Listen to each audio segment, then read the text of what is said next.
Do you like scary movies?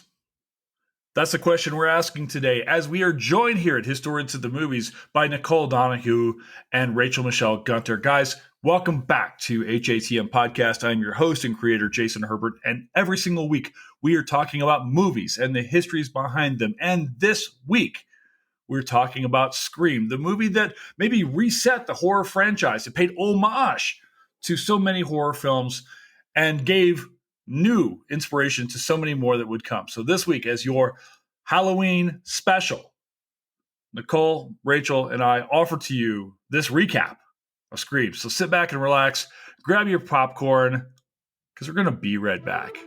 Scream is next on Historians of the Movies podcast.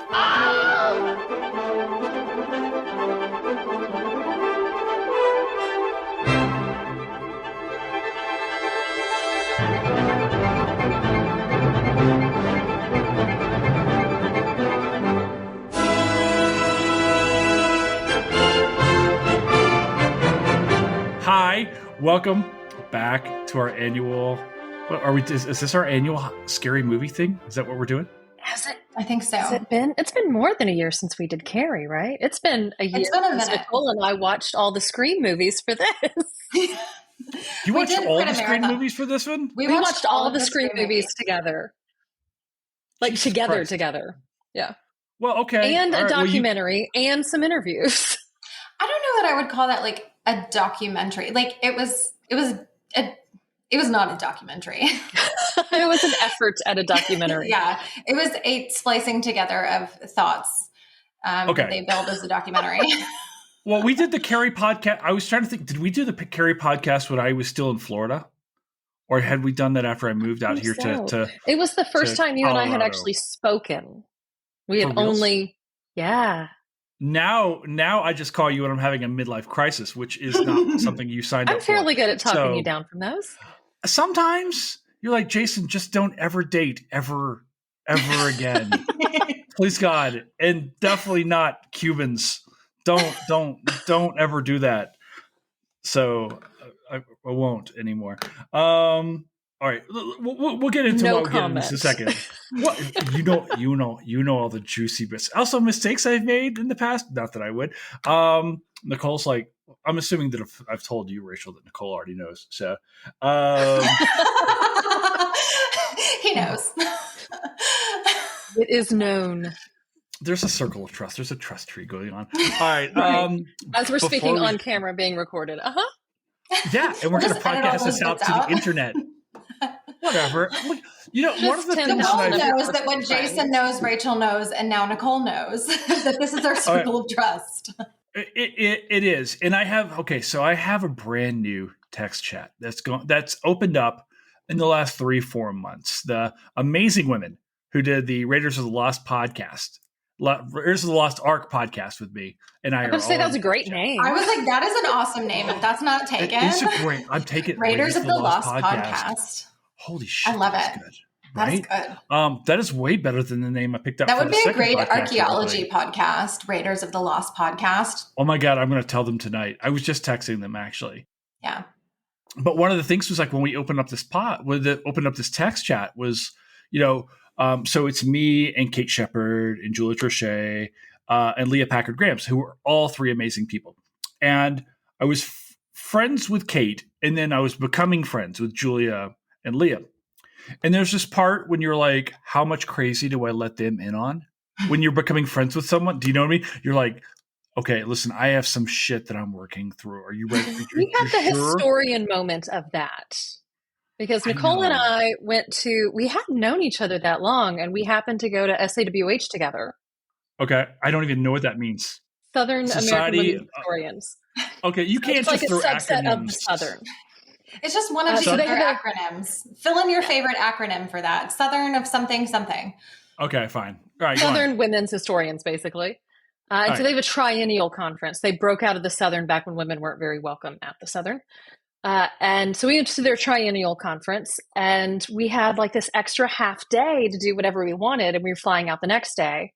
And so like I ran to the restroom and I was looking at different things we could do, and she was looking at different things we could do, and I was like, is it too weird to say I want to go to a cemetery to this person that maybe No, knows me a right? little bit, but I walked outside with the historical cemetery on my phone, and Nicole had it on hers too, and I was like, besties.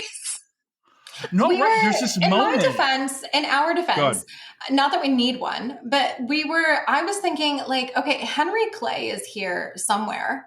A very dead What's Henry left, Clay, but what's yeah. left of him Wait, is here you were in Louisville? somewhere. Where were you? Yeah, we were in That's Louisville. what the SAWH was. And so we were like, I was like, we could go look for Henry Clay. Yeah, I would And totally look, go we look for Henry did. Clay. And look, we You found did. It took Jason. This man is buried under this giant monument of a Obelisk. something, right? Right. Rachel's sense of direction I have leaves none. much to be desired. We added lots of extra cardio on this trip before Nicole learned that I should not be in charge of the direction. Ever.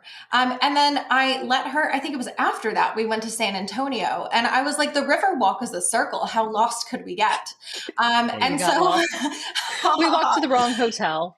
Yeah, she sent us to the wrong hotel, which was like a mile away from our hotel. And I was in like 3-inch heels, which are still in the closet, by the way. Yeah. Don't wear that because to a I was like, well, conference. we're not going that far away. We were just going to dinner. I was like, I don't need to change shoes. Not a big deal. Yes, you do. In our defense, while trying to find Henry Clay, the Uber driver decided to drop us in the middle of the cemetery instead of at the front for some reason. And we just went with it because we thought he knew better. But all of the signage and like explaining where to go is all at the front. So we were just randomly wandering this cemetery and excitingly discovering all of the 1918 bodies before we stumbled upon Clay. This is a lot more of Kentucky than I expected to have on the show tonight. And everyone knows that I'm from the Commonwealth. We're going to get into this movie, Scream, tonight. And I guess we're getting into all 19 Scream films at this point in time, since you watched them all. I didn't know that was the assignment, and I'm the one who makes the assignment. So that's fun. You know, we're always over-prepared. You'll be the first people to be over-prepared. I've got to do a pod tomorrow night on 12 Years a Slave. So I've got to figure out time to sit down and watch that film, which is, by the way, a riot. I'm just going to sit down and enjoy 2 hours and 14 minutes. That is a much tougher watch. Yeah. Well, that's part of the, so sometimes the behind the scenes aspect of doing this podcast is, and I've talked about this a little bit recently, where I don't know that a lot of folks know how much goes into it, because I would say for every podcast, I've got about 7 hours into every pod. If there's a book, if someone's got like a book that they're doing kind of with it, like tomorrow night, we're doing Rob Colby's book, which is called An Unholy Traffic. Right over here, something about slave trading in the Civil War South. So that's the reason why we're doing that film.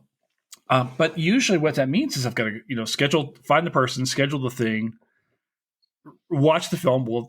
So there's 3 hours between finding the person, scheduling it, watch the movie, read the book, which, we're doing like the grad school reading, where you're just kind of at least thumbing through it, intro, conclusion, just getting some ideas what's in the book.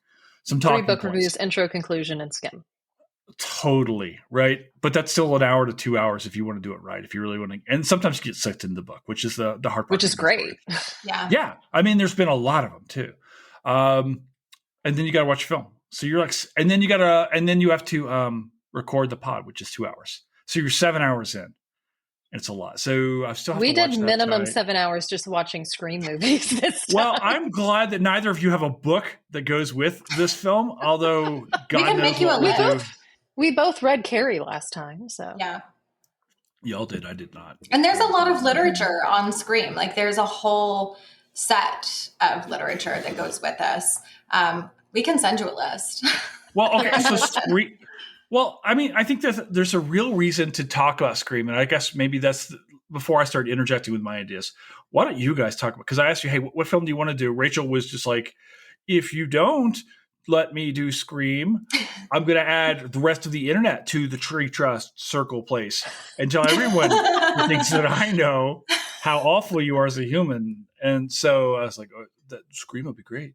So for the record, no legal blackmail was involved.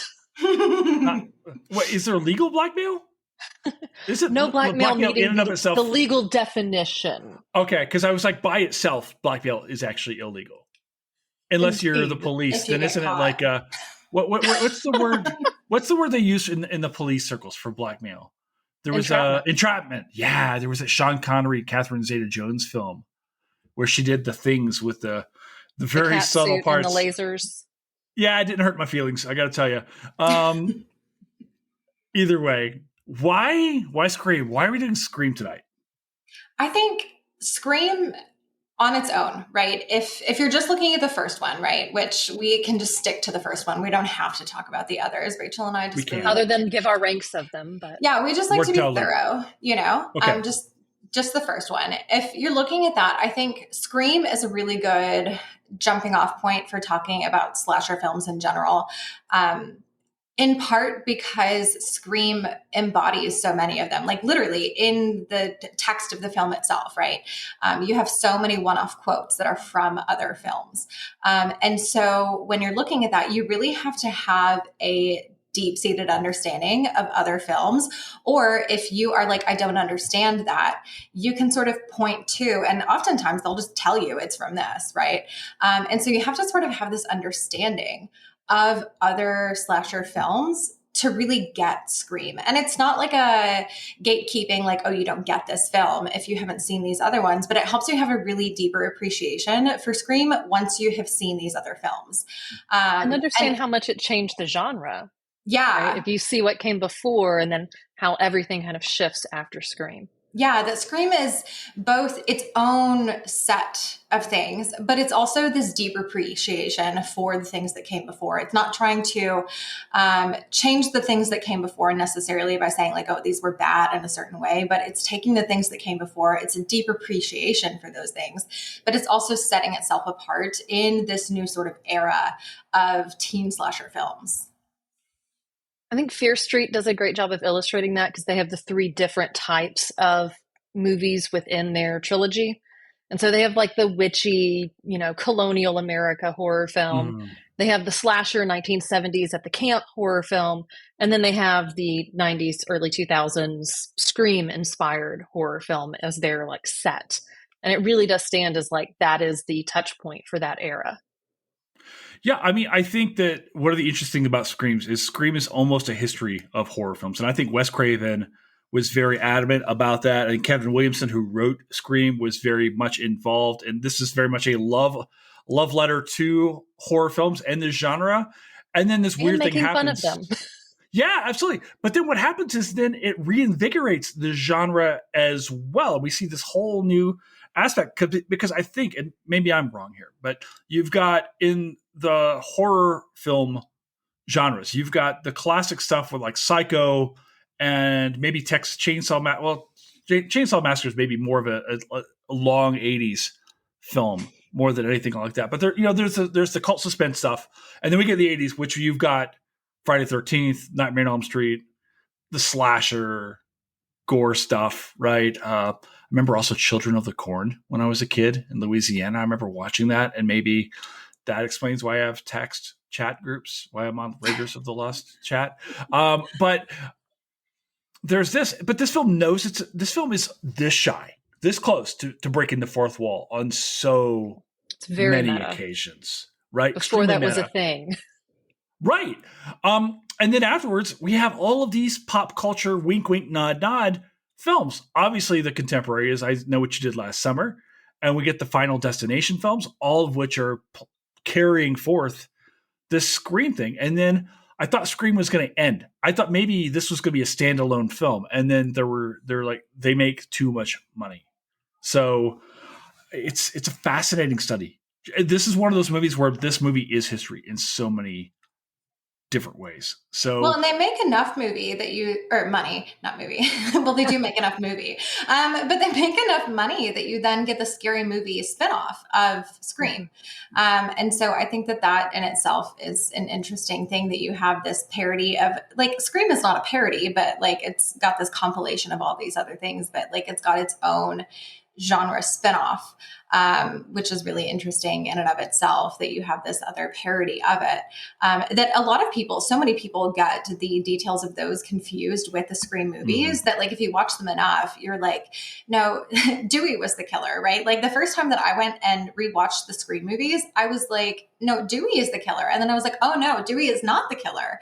That was doofus. Spoiler alert. Yeah. And so I was just like, gosh, but he is pretty incompetent there in the beginning. And so you're just like, like the characters are not that far off. No, I want to talk about what this film does. Can we talk a little bit about casting first and foremost on this film? This film plays, it's a little bit different Drew than say, Barrymore.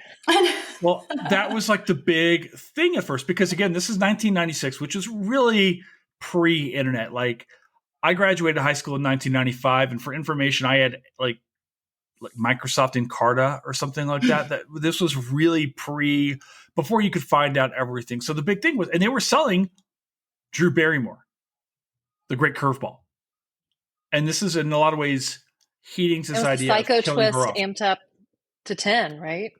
So Yeah, in Psycho, absolutely. of course, the female main character is killed roughly halfway through the film, which still surprised people. But in this one, we amp it up, right? She's killed in the first scene. Yeah, and this is a very innocent Drew Barrymore, right? This is a very sweet, blonde, what's your favorite movie? And she's kind of playing along until things keep getting weirder. And do you remember when you first saw this film? Where were you in 96 did you see this in 96, or did you have to wait? Definitely not, because I was 8 years old. I was 4. I wish there was not. I wish there were whiskey. I hope you have a strong drink in that cup. I actually have green tea in this cup because I'm slowly turning into my great grandmother.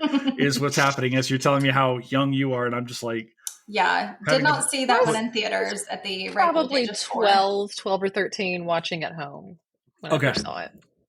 Yeah, I don't think I older saw brothers who were very until high school. My first horror slasher film was Halloween 4. And so I didn't really that terrified me so bad that I didn't really get into, and I saw that as a young child. We had the VHS. And so I watched that. I didn't get into actual horror films until I was solidly in high school. All right. Well, let's go here because we talk about horror films. Let's talk about the director here. Wes Craven ends up being the director. He turns down this project multiple times before finally accepting it. I made a list here. And by made a list, I said I went to Wikipedia and saw some of the other names that were bandied about for directors. George Romero, obviously classic horror guy. Sam Raimi, right? Evil Dead is the scariest movie I've ever seen. The original terrifies me. Robert Rodriguez. Can you imagine this film being set in Mexico with a guitar playing hero? Quentin Tarantino. You can imagine a guitar playing villain. I don't know about a hero. I'm wondering if Quentin Tarantino directs this film, how many F-bombs we have. Lots more feet and choking scenes. Yeah. Right? But that might actually fit better in a horror genre than everything else maybe it's that creepy he's ever enough done. that it kind of goes with horror more than some of his other films. So you get Craven, and Craven was on a down spell. He really needed to come back. Have you ever seen Vampire in Brooklyn? I haven't. Don't. No. And that's exactly right. Don't. Yeah. It's so bad. It's Eddie Murphy. And Craven was trying to do this horror comedy. And it's awful. Eddie Murphy is fabulously hit and miss with his stuff. When he's on, he's on. And when he's not, he is Nick Cage-esque for taking a paycheck, right? I'll stick to Happy Death Day for my horror comedy. I'm just imagining Nick Cage in a horror movie now. Well, he was recently on Long that Legs. One with the Dracula one, right? No, Long Legs. He's in Long Legs right now, which is a horror film. Is he? Oh, yes. You need to watch that. I mean, we actually are thinking about doing that one here on the pod. I have a very good friend of mine who absolutely hates that film, and I'm thinking about inviting her on. You also have some. A little bit different here because you've got some big people. You've got Courtney Cox in this film. And this is when Friends is on and really in its early prime. Now, Friends runs for 37 seasons. But they get Courtney Cox in this film. Who else do they get over here? And then you've got David Arquette. Maybe. Is he a person? Because that's one of the weird things, because that's what our nostalgia does to us, right? We think of David Arquette in relation to Scream and know he's a name. But was he when this film was made? You got Liev Schreiber, not even one Courtney of my favorite Cox actors. Was really no, when it was made. Not the way she was by the end of Friends. Yeah. No, and I think this was kind of helps to build her. And then you've got for the role of Sydney, the most important Neve role, Campbell, this right? complete unknown, right? When does Party of Five come out? She's also on television right around the same time. Yeah, I think she had done Party of Five, but it had been on, it but wasn't like she was the household name people were expecting to be the final girl. no. And actually, so there were 3 finalists.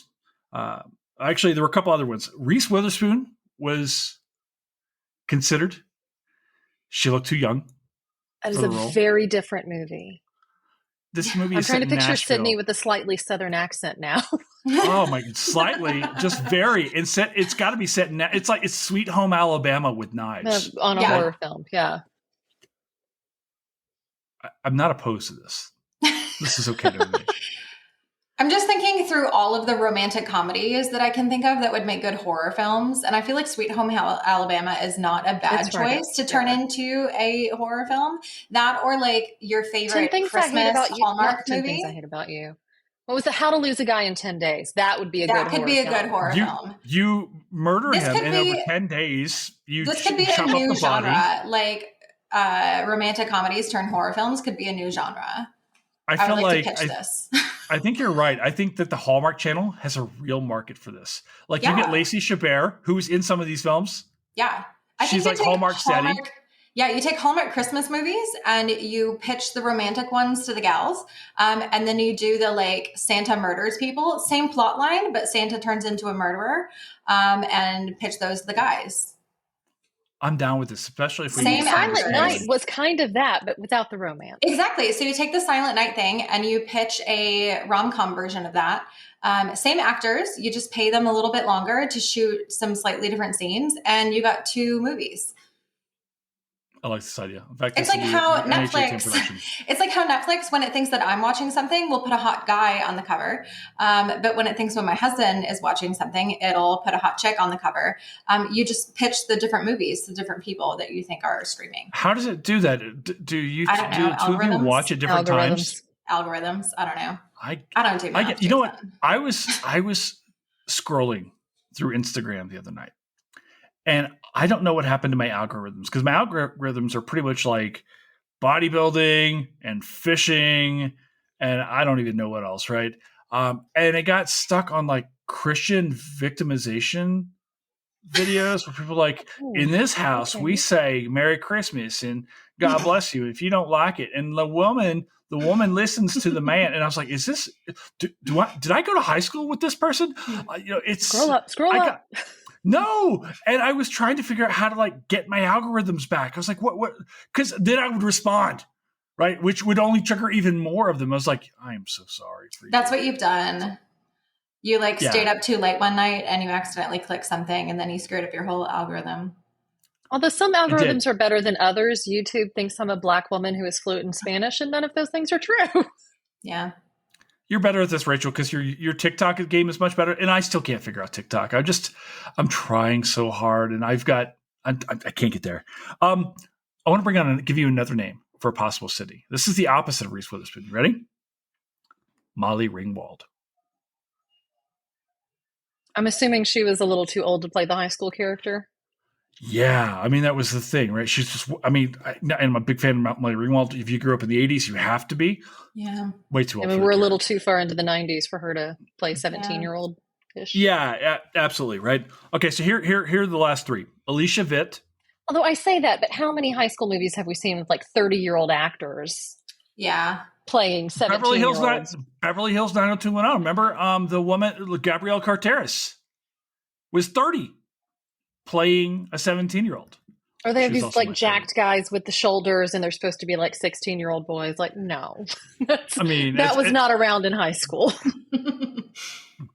As a fellow jacked guy with shoulders, it happens. I wasn't that way.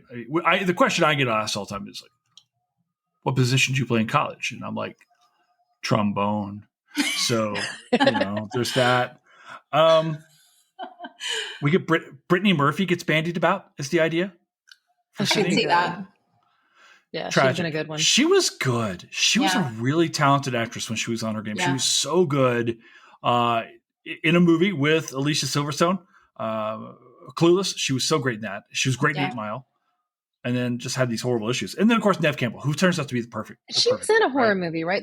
She was in a psychological thriller where like her mind was broken, and the psychiatrist had to like figure out what she'd seen, or else she made the things with the eyes. Yeah, I can't remember. It was probably Jennifer Lopez was in the movie or something like that. Remember, she did The Cell. It was good with Vince Vaughn, and his forehead was higher. Oh no, The Cell was not good, but the Brittany Murphy movie, that was good. I don't remember that. If you're listening in, tell us what the Brittany Murphy movie is. We'll do something. And of course, you had W. Earl Brown, Kenny, in the he was the guy in the van with Gail. Yeah. He's important because he's from my high school.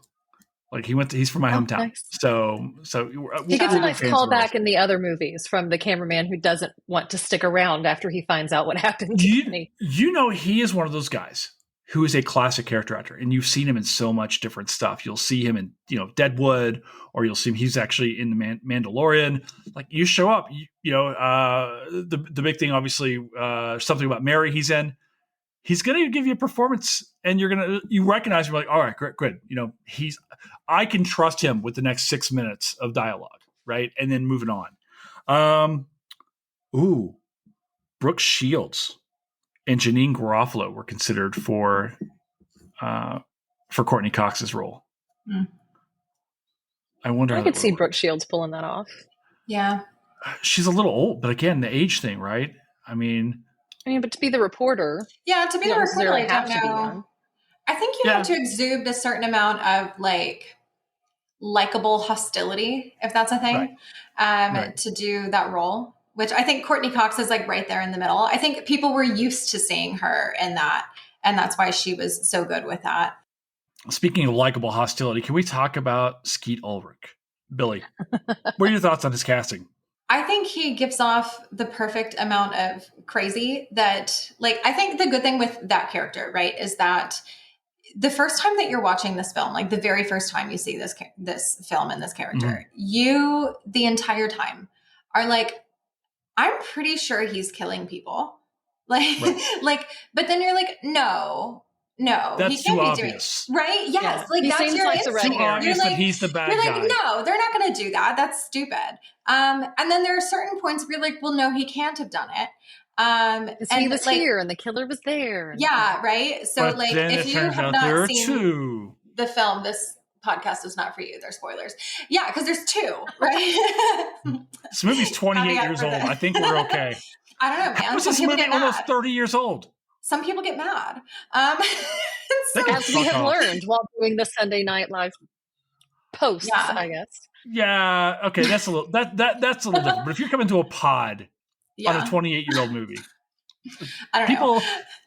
People listen to pods they've heard about movies they've seen. There's got to be like a relationship to. Otherwise, that's fair. They don't want to listen to it. But yeah, and so like you think that he's like a little bit crazy, but then you're like, I don't know. I knew some teenage boys that were a little bit crazy, right? You're like, okay, is this like the kind of crazy that you would expect from a teenage boy, or is this like more than that kind of crazy?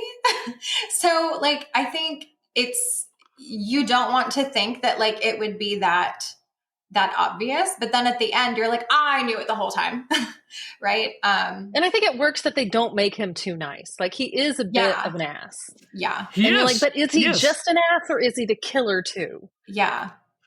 The curve is that there is no curve, right? And that, I mean, it's actually it turns out the pitch is actually a fastball straight down the middle, right? And it ends up working, except that there's a second killer playing along, and that they've been at it all along. Yeah, I think that's one of the things that makes this so frustratingly believable for women, especially like teenage girls, but I mean, women generally, is that you look at this character, Billy, right? And you're like, is this man crazy and going to kill me? Or is he just like a normal amount of crazy that's not going to kill me?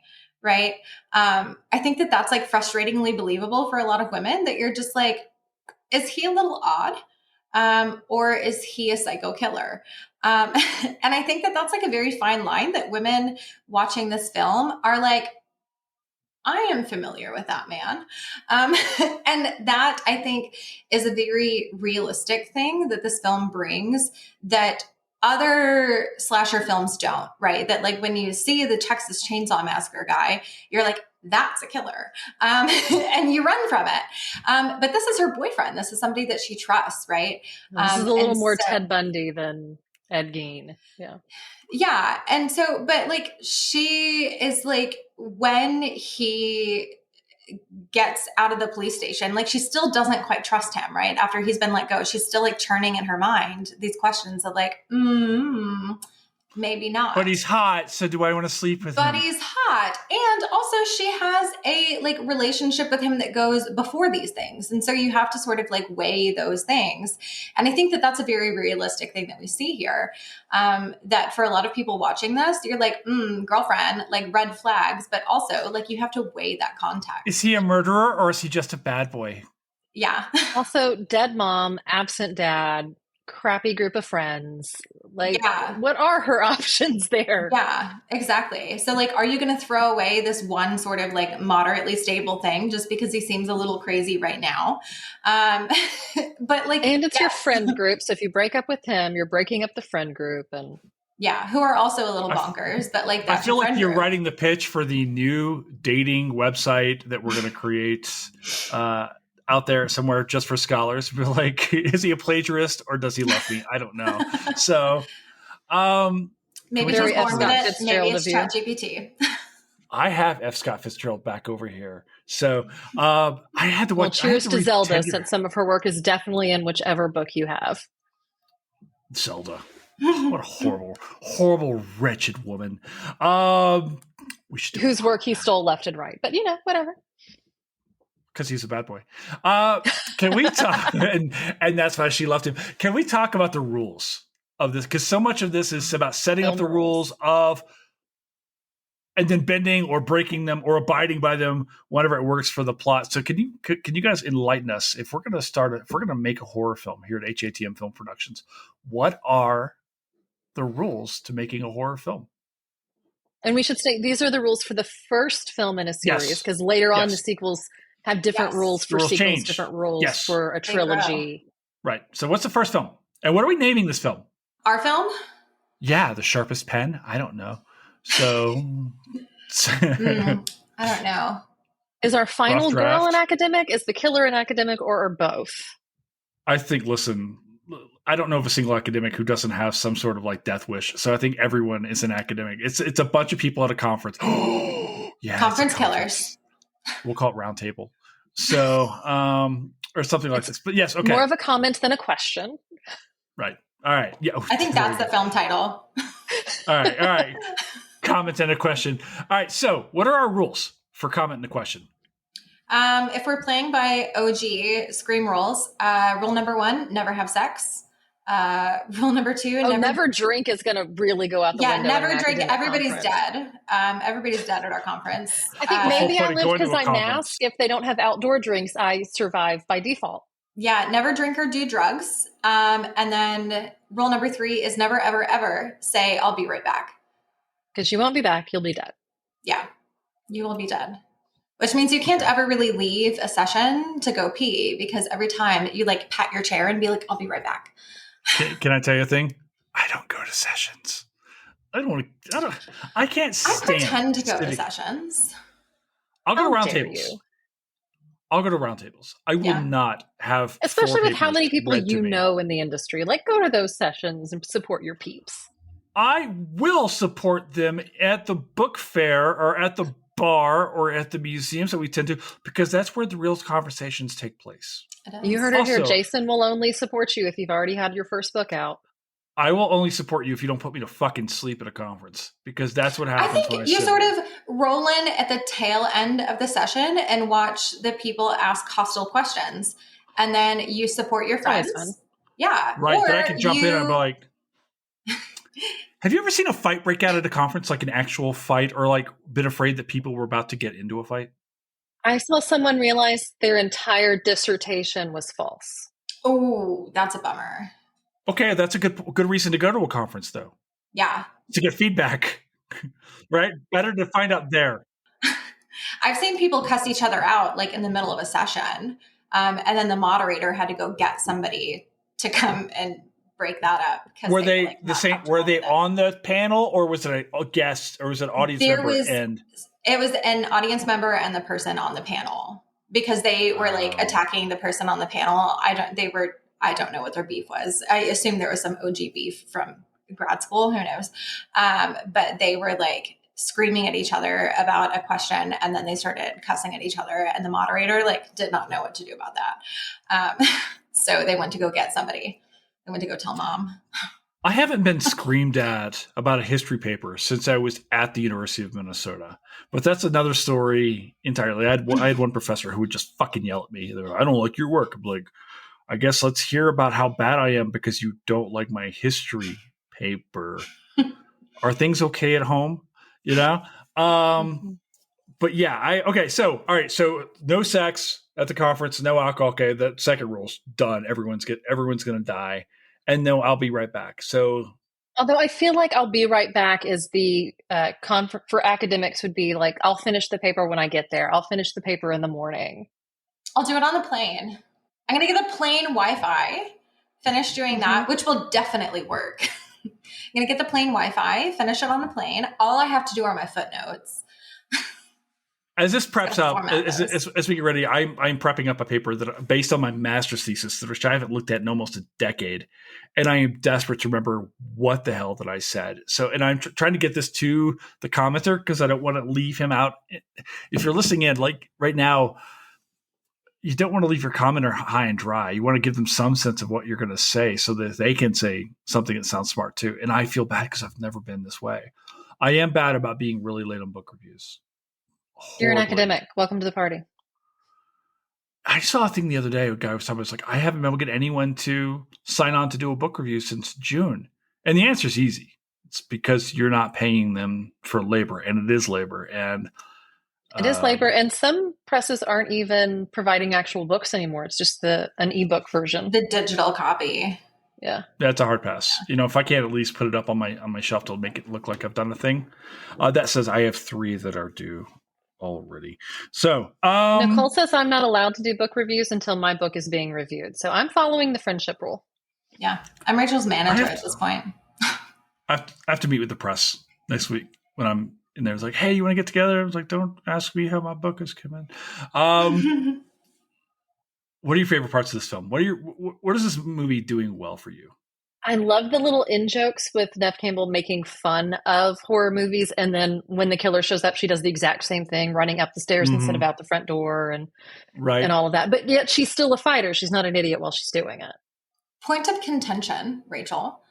I think that this film has terrible weapon safety. Generally, Rachel and I talked about this when we were watching all of the Scream movies. I may have photographs on my phone of a certain academic in the room brandishing a knife in the proper way versus the way villains do it in this film. Oh, because they do it like this, right? Yeah. Well, okay. So and the blade should face the other way.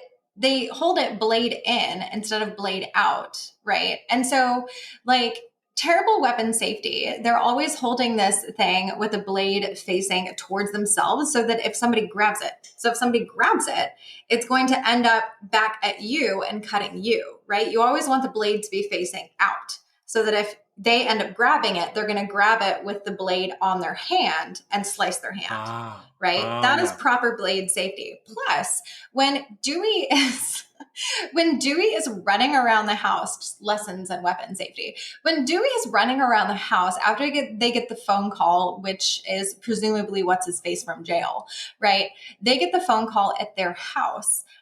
He is running around the house with his gun. He's got his finger on the trigger, like literally basic gun safety, guys. But Dewey's supposed to be incompetent.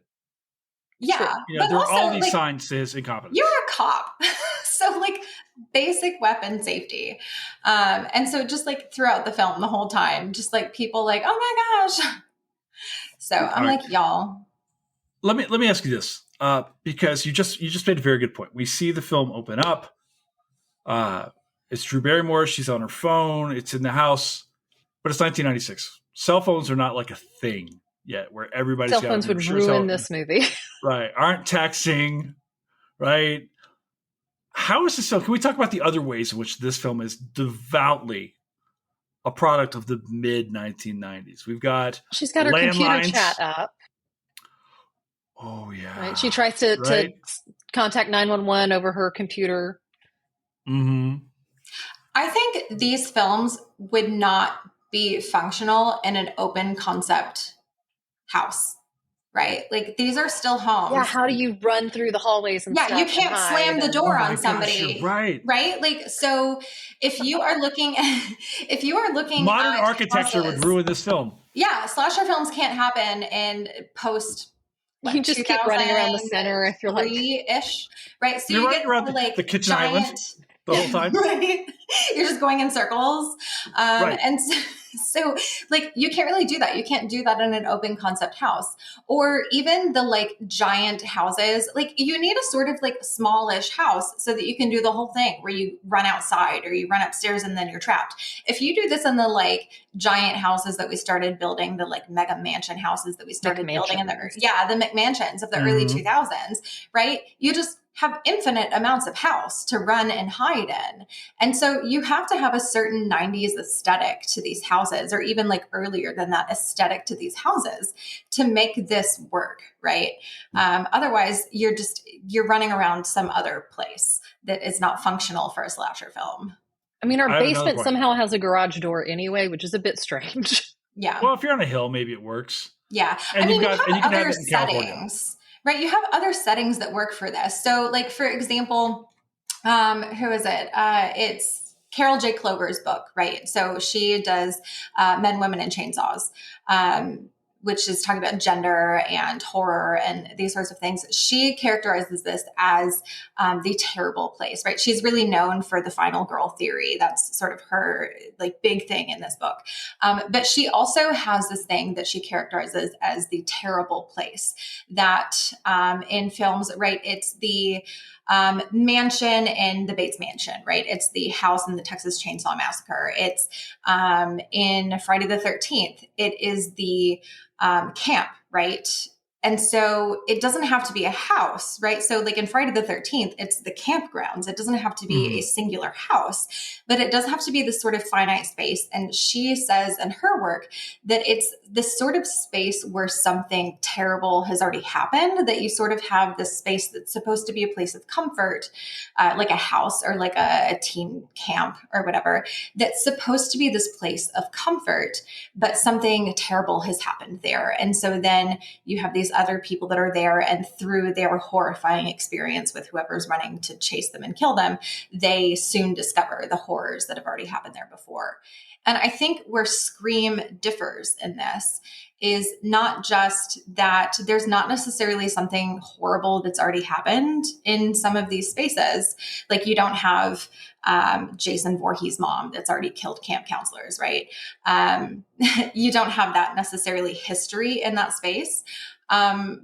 But these aren't necessarily singular spaces. These are just teen spaces, right? These aren't haunted places. It's not like the Amityville horror house that you think of negatively, right? And so it's not like this ominous space. These are just teen spaces. Even in Sydney's house, they don't make a big deal of the fact that, canonically her mother would have been killed in the house as she looked out the window and watched Cotton or someone in his jacket walk away. But they don't play on like, this was the room she was killed. They don't even tell us like which room it was. Exactly. If anything, like most of the killing is happening in these other spaces, right? It's the house where they have the party. It's the van. It's the school, right? A lot of these are other spaces that are just sort of teenage spaces. And so it's sort of in Scream removing that idea of these terrible places being tied to this history and more tying these terrible spaces to being a teenager. Which I think is an important shift that we see in Scream, and really an important sort of conversation about the 90s and the kind of conversation it's having about being a teenager. I want to ask you this. Another sign, go back to the 90s.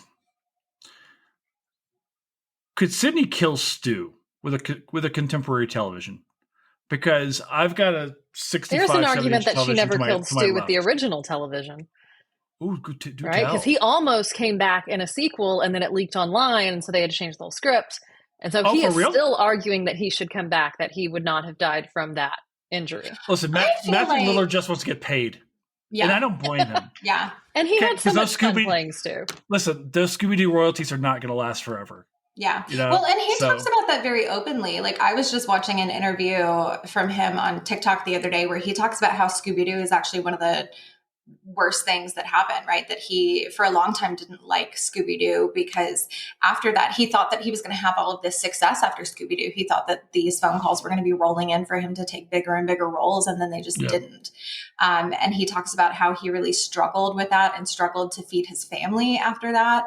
And so I think that he was really hoping that more stuff would come from Scream potentially. I think that the bigger problem for his character is not the TV thing. It's that he was stabbed repeatedly. And he talks before that about how he's like dizzy and bleeding out and all of this. Mm-hmm. So I think he would have died from the blood loss before he would have died from the TV. That tends to happen. But also the killer always makes the comeback, right? Yeah, that's fair. That's another rule. So got to double tap. Exactly. I want to ask you this. Are Gail and Dewey the worst couple in film history?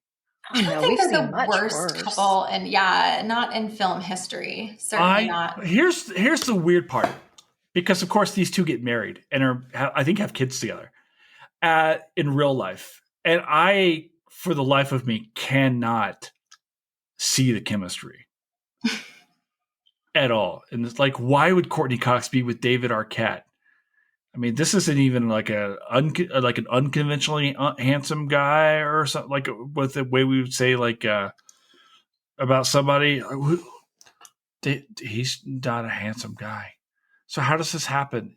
Maybe she was having a crisis after her bangs. I mean, if I had bangs that looked like that for so long and they were enshrined in television history or like movie history, I would probably also go through a bit of a crisis. But he's also funny and could actually make her laugh. And that goes a long way. Does it? It does. When men and women talk about having a sense of humor, we mean two separate things, at least the sociological literature on this says so. That men mean someone who will laugh at their jokes, who finds them funny, whereas women mean someone who can actually make them laugh. Well, that's easy. That's so I want to ask you this. But if that's easy for you, maybe that's why you don't get it, because you're a little bit like him. I mean, I like to think I'm handsomer than him, but I mean, barely.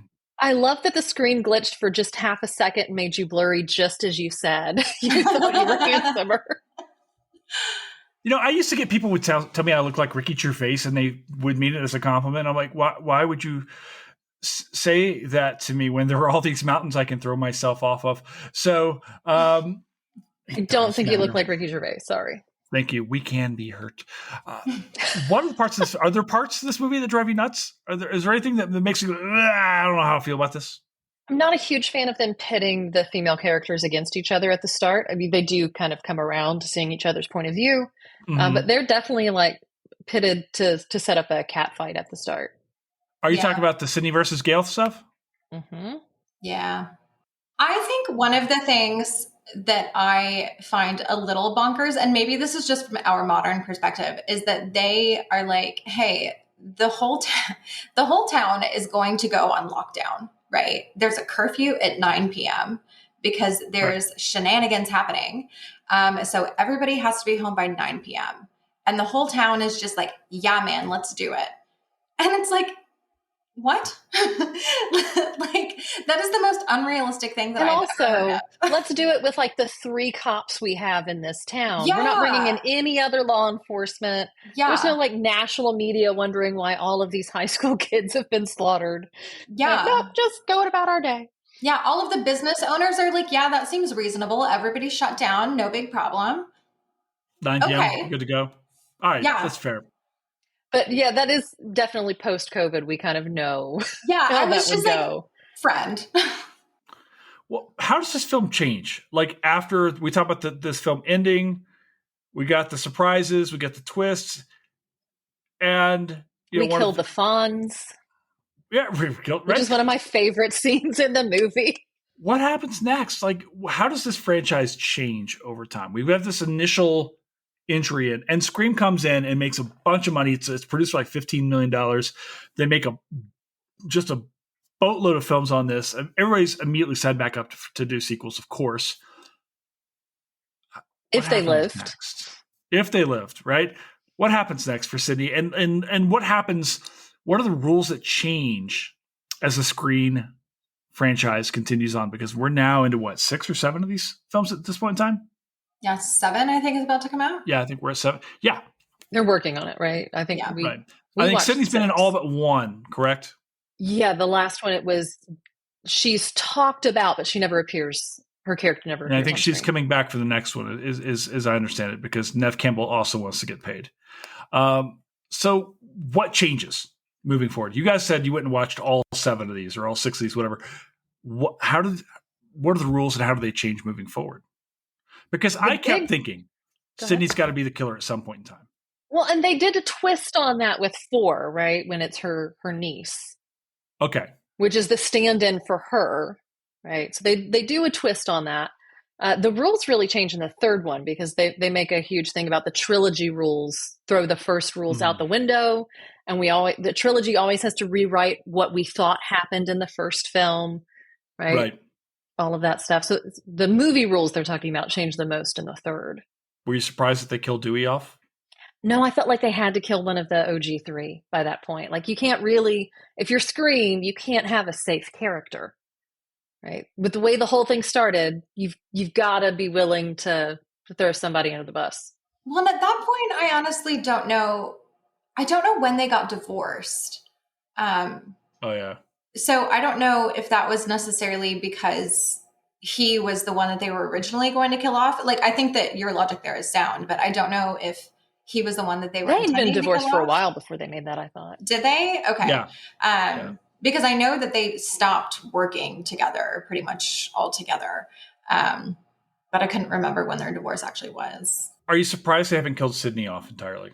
She's the hardest one to kill off, right? She's like Jamie Lee Curtis of this franchise at this point. Yeah, I think for her character to die off, you have to have the new Sydney, the new final girl, really set. And so I think she might be fair game in the next one, but I think we needed at least 1 to 2 films of the new final girl before Sydney's on the chopping block. But they haven't really been able to establish that, I think. I think that's been maybe one of the weaknesses of, because for whatever reason, Neve Campbell, she's been in a bunch of stuff. I like her as an actress, but she's never been able to break from this. It's always going to come back to Scream, right? For her. Her presence is so necessary. You can't have Scream without Sydney. And I think, like, when you watch these films where they lessen her role in the film as a way to, like, bring on somebody else, you just feel it, do you not? I mean, it's just I don't know that we've seen a comparable person in these films yet. I feel like they've been searching for that next person. I just haven't seen it yet. I mean, I thought Jenna Ortega might be that person, but she's out. She was that person, right? 2 full films. She was the final girl, right? And then all the other stuff, so she's not in the next one. So we'll see. I have no idea where they're going to go with the next one without her, because it was clearly setting up for her to be the new Sydney. You talked about rankings earlier. You want to give us your rankings of the Scream films backwards to your number 1? Number 2 is probably my least favorite. Why? Like the even ones are my least favorite because they very much feel like filler. Like when we were watching these, we said that the odd ones were the best. The even ones were not as good because they very much feel like filler for the other ones.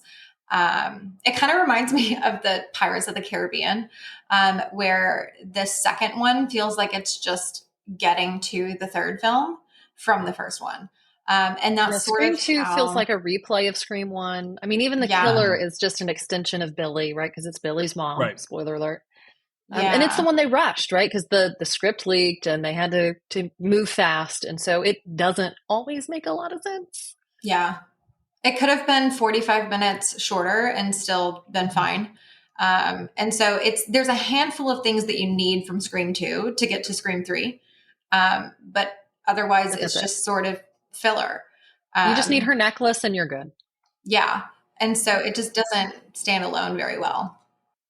No, and you could do this with like a television series. Like not every episode has to be, a hit. In fact, you almost have to make like a playlist in some ways where you bring it down a little bit and come back up. But with films, it's different because you don't know that you're going to get to that next movie, correct? Yeah. So for me, the second worst one would be 6 because they did not stick that landing. That twist just did not work. Yeah. Do tell. Too many killers, too much going on, and the reveal just doesn't work. We're now into position Third number 4. from last? Third from last, yeah. Position number 4, what we got?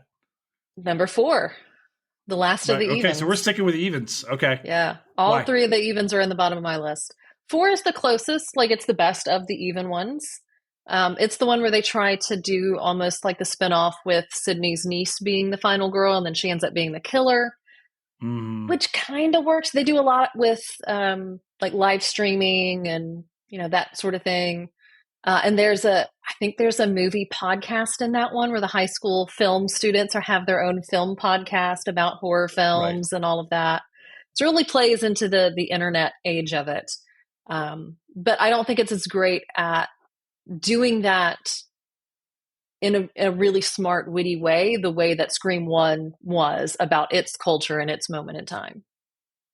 It feels like it's really forced in doing that. Like they're trying to modernize it, but it's really almost found forced. Footage meets Scream.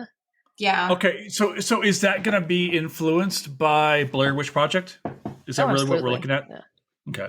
Because that was another film that really kind of revolutionized it. God. And again, you could do so much pre-internet. Campaign. Jesus. Blair Witch Project was terrible. Because there was this real thing, and I think this was, 98 or so, that they found this stuff. And all of a sudden, it's this documentary that's on in my small town in Kentucky. And like everybody's going to see it. I think we're back to fake documentaries. It works, but it works. And we see this as a cyclical thing. And I think that's the reason why these Scream films kind of pick back up with interest as time. I mean, because they're making them now for almost 3 decades. They've almost in some ways become the thing that they were kind of critiquing early on. I mean, because God knows how many Texas Chainsaw films they've Little formulaic, yeah. Yeah. What you got for number 3? Which is the one where I might be mixing these up now. Which is the one where the chick comes back as the FBI agent? Is that 5? Where she was stabbed in 4, and then now she's yeah. It's either 5 or 6. She comes back. I think it's 5. That would be my next one. But yeah, 5 is still better than 6. Good move. Yeah, I thought that was a good move. I liked that. That would be my next one. It took me a minute to remember who she was when they brought her back. Yeah, because she's not a big deal in 4. Yeah, she's not. But then I thought that the use of her character. So they have a character who's not a big deal in one of the ones, and she's a victim that gets stabbed. I don't know. Is it Hayden? Yeah. Yeah. And then they bring her back, and she's like an FBI agent later. Out of nowhere. We went from high school kids to FBI agent in like one film. Yeah. It's weird. Okay. Because that's how that works. Look at her career trajectory. And so she goes and she comes back to the town, and she's like, I'm going to help on this investigation, essentially. And so she then and she's around in 6 as well. Yeah. Yeah. Because then she's there when all of that sort of hits the fan. Is she good? Is she a good guy? I have not made it through 6. You don't know going into it, but spoiler alert, she ends up being good. Yeah. Okay. Does she survive? They sort of throw some doubt into it.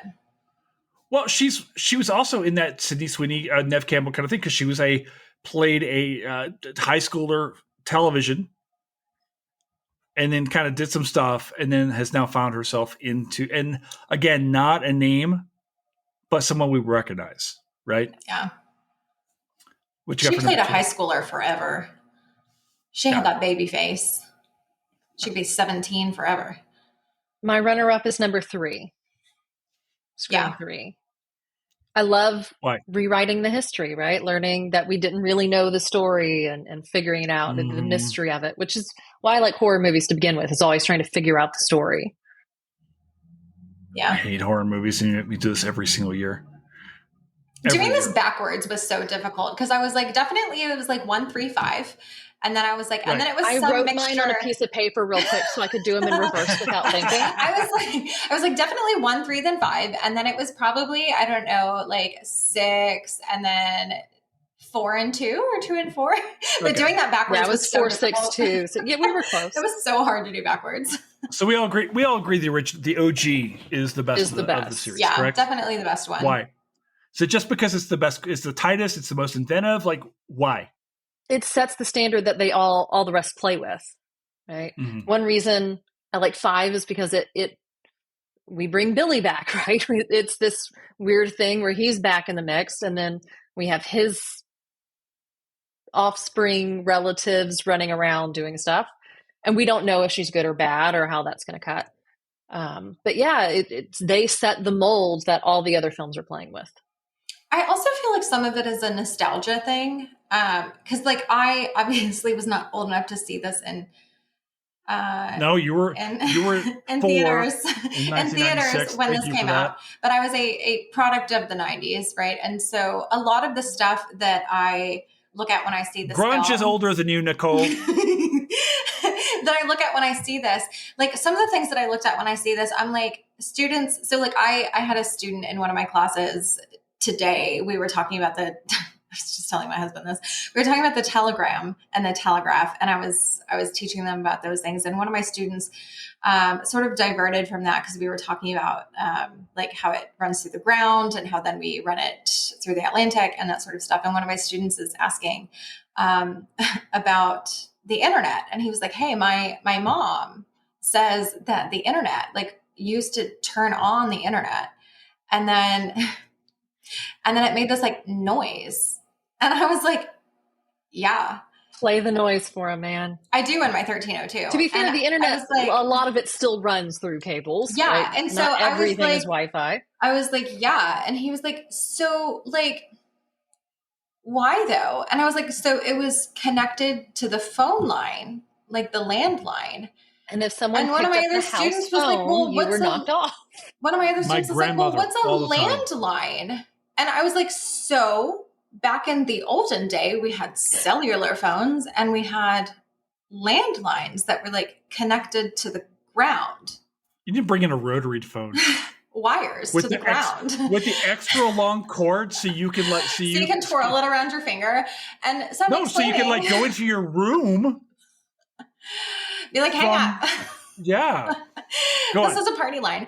And so it ran into the ground and they were like, oh, like the telegraph machine. And I was like, yes, like the telegraph machine. And they were like, so you like did the internet, like the telegraph machine. And I was like, for the purposes of this discussion, yes. And also, if any of your cell phones are AT&T, that is still named after the telegram and telephone. I was like, I'm going to get in my Conestoga wagon and ride home and cry later.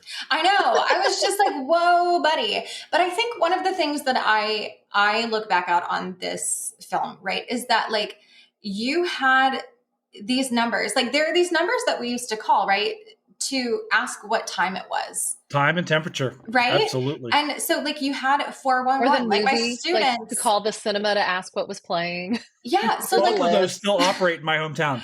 My students are doing this extra credit assignment where they're using Vote 411. And like it dawns on me that they don't understand what the 411 stands for in that.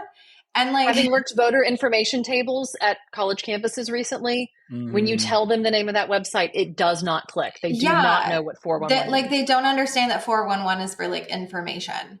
And so like that sort of thing that like, that's the kind of thing that you're looking at before you can just have like information readily available to you from this, like sometimes overheating thing that's in your pocket.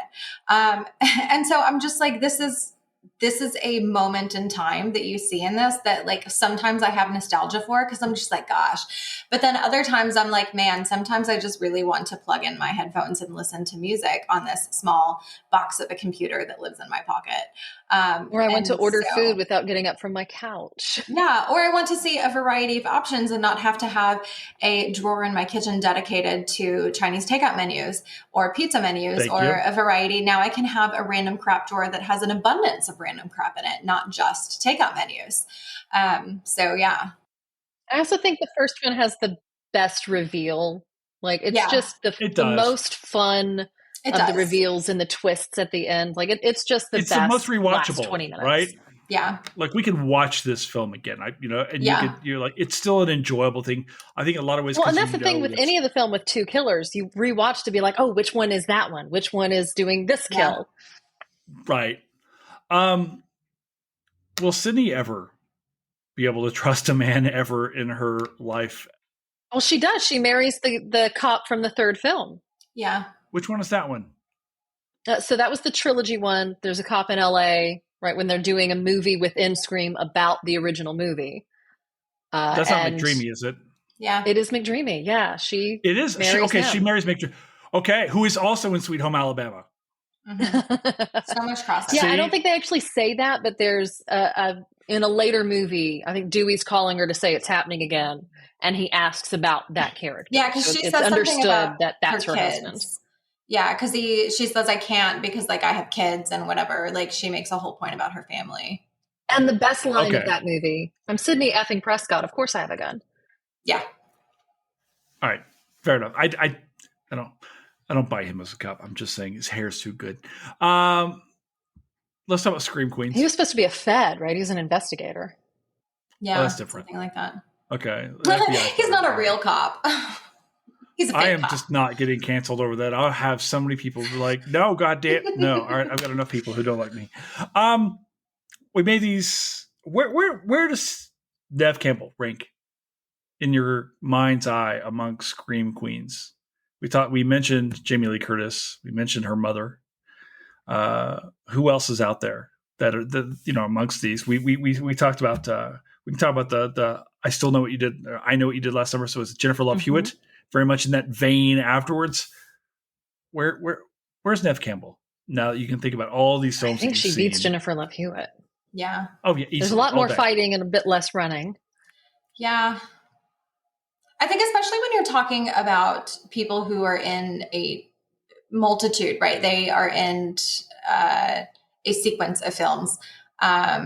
I think she, for me, would rank sort of just under Jamie Lee Curtis. Jamie Lee Curtis, yes, thank you. I could like see her in my eyes or in my brain because I just watched the newest Halloween film. But she's still getting it done. I know. Yeah. She's like out there. She's got that like thing in her kitchen, her thing that just whoosh, swirls around. It's awesome. Can I say this? Are we in the middle of a Jamie Lee Curtis thing? Because she's on The Bear now. She's won the Oscar recently. I think she gets all her roses. And good for her, because she did everything. The reason she was doing horror films is that they were the only films she could get, and she was just happy to have a job. So, and she's great. She's in so much stuff. No, she's terrific. I don't think I've seen a Jamie Lee Curtis film that was not good. Like, I don't think there's a single role. I have one. We've done it on this pod. We did Perfect with her and John Travolta. I have never heard of that. I've never seen it. Well, we actually did this on the pod with Natalia Petrozella, and it's all about this fitness craze going on in the early 1980s. You've seen the GIFs, actually, of her and John Travolta making sexy faces at each other while sweating to the oldies in some gym room. I'm telling you, you know this movie. But anyway, you've never seen it. It's not particularly great. We'll have to watch this. Me next weekend. Listen to the pod. No, you should. I'm going to watch Ready or Not again. That was too good. Rachel lives like 10 minutes from my house now, so we can just hang out. And there's a wine bar in between. Yeah, exactly. Yeah. You know what's near Colorado? Nothing. So there's that. I would say you just need to move to Texas, but you really, truly do not. Don't do that. I think as much as I have bitched and moaned lately about Pueblo, and I feel like that's all I've done lately, I'm going to have to find something polite to say about Colorado eventually. I'm just looking. You have great mountains. That's what your TikTok should be. You should just read your restaurant reviews from Pueblo. Yeah, that'd be very fun.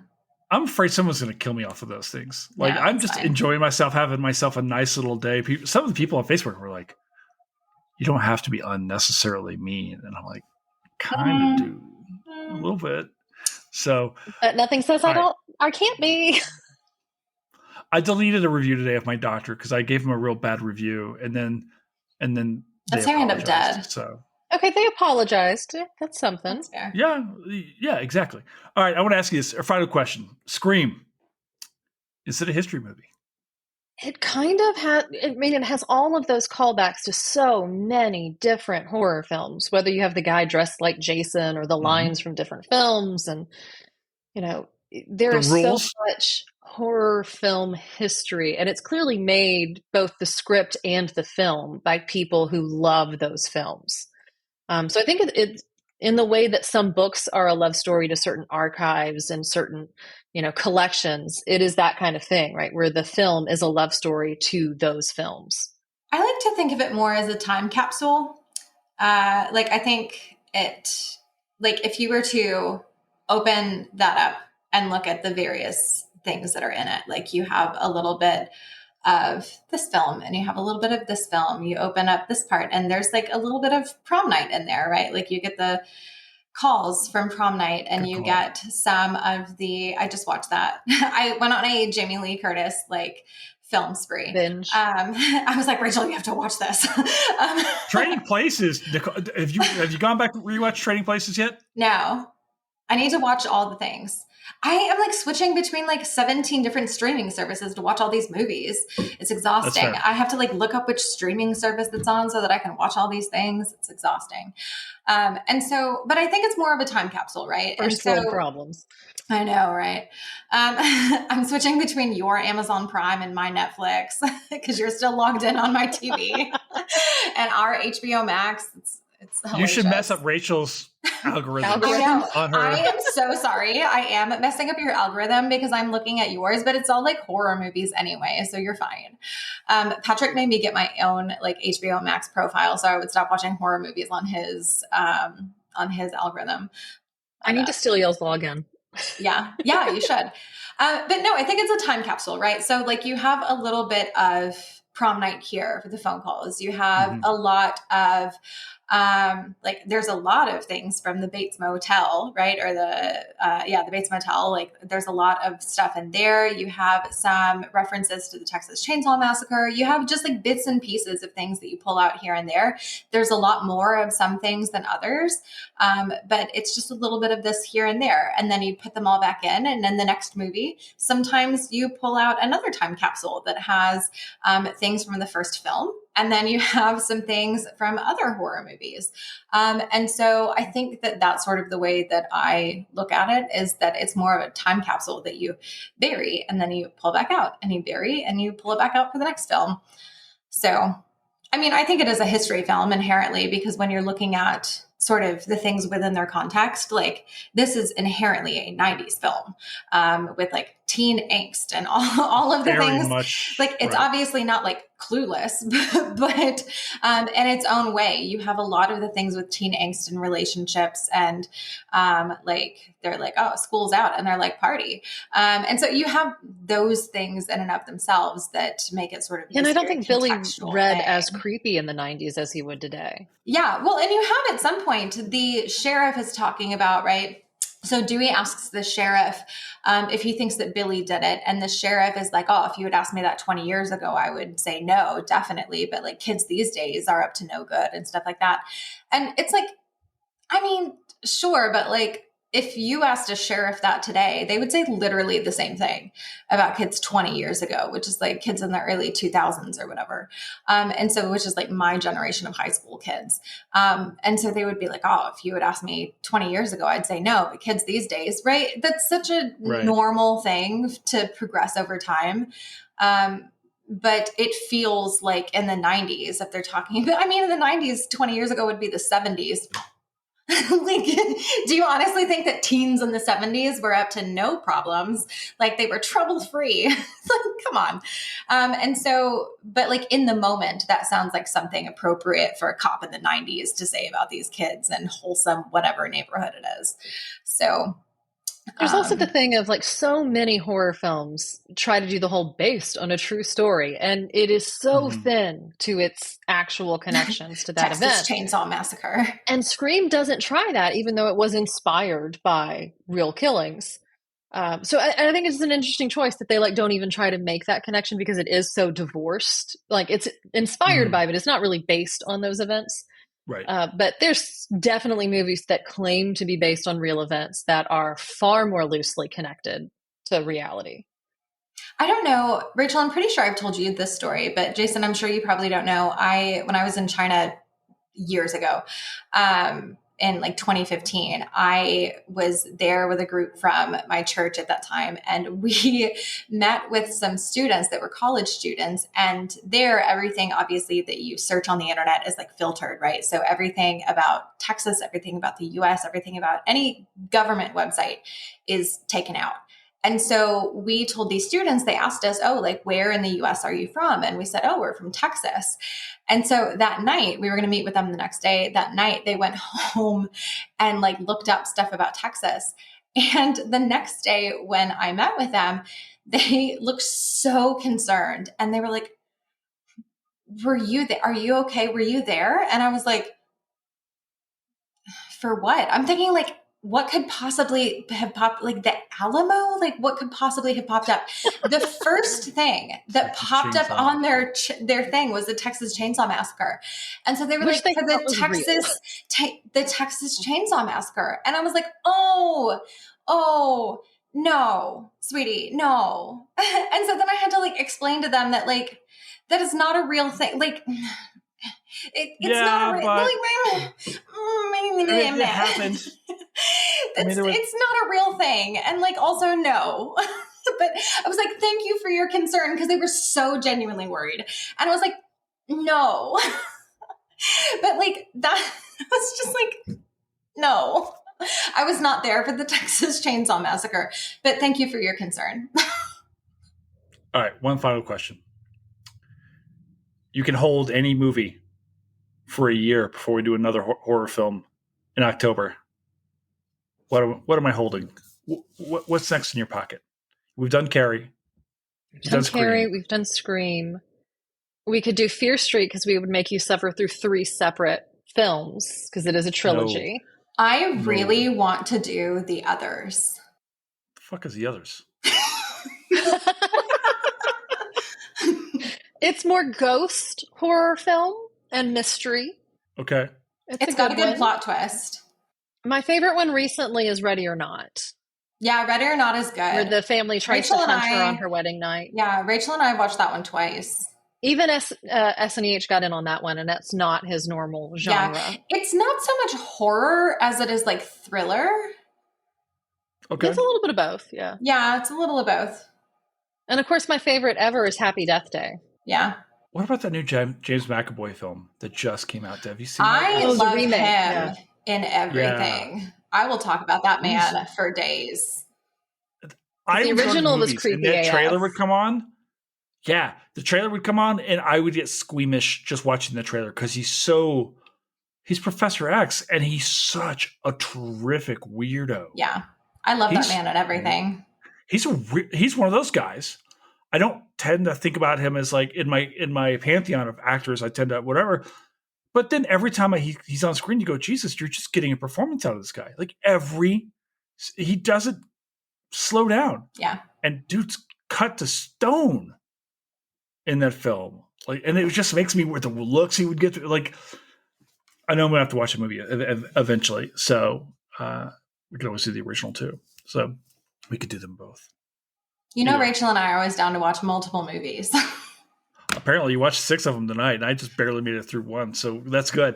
All right, speaking of barely making it through, I got to eat dinner. So, Rachel Gunter, Nicole Donawho, thanks so much for being here. Thanks for having us. Great time. And giving us an excuse to rewatch all of these films that we love together. You did not need an excuse. You were just going to do it anyway. We'll probably. It's kind of what our husbands told us. We're like, no, we're doing this for HATM. Like, we have to watch these movies. This is research. It's our homework. Jason gave us homework. I have a thought. I'm going to get both of your husbands on the pod sometime and just have them on this podcast without you guys. It'll just. I mean, Nicole's I'm going to start getting the spouses of our guests. Used to be his history film fan, right? Yeah. Oh my gosh. When he first got up, blocked him. The first time that was me. That was my bad. Twitter, that was my bad. I blocked him immediately. And you're like, don't do that. I was like, oh my God, that's my bad. I can see how that was a problem. Didn't think that one through. I'm so fast with the block button. If it's a handle that looks weird or there's no image, you're done. Yeah. There's numbers and all I see are retweets. Yep. Done.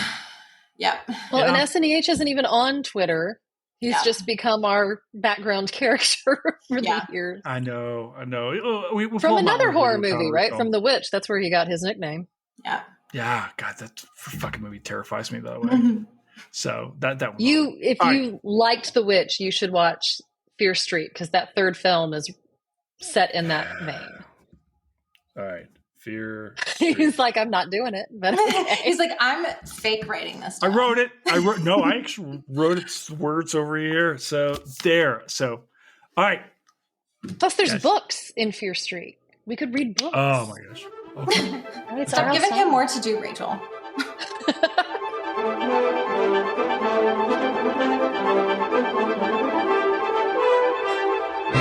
And that's a wrap here at Historians at the Movies podcast. Thank you so very much to our guests, Nicole Donawho and Rachel Gunter. Guys, thank you so much for being here. Thank you to our producer, Fletcher Powell, for making this show goes. Guys, this show does not happen without Fletcher, so thank you so much for being here.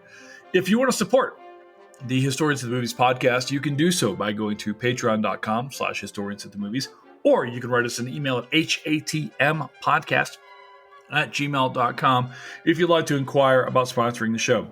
So, guys, thank you so very much for being here. We've got a whole slew of episodes coming to you in November. Thank you for being part of this crew. Ciao for now. Bye.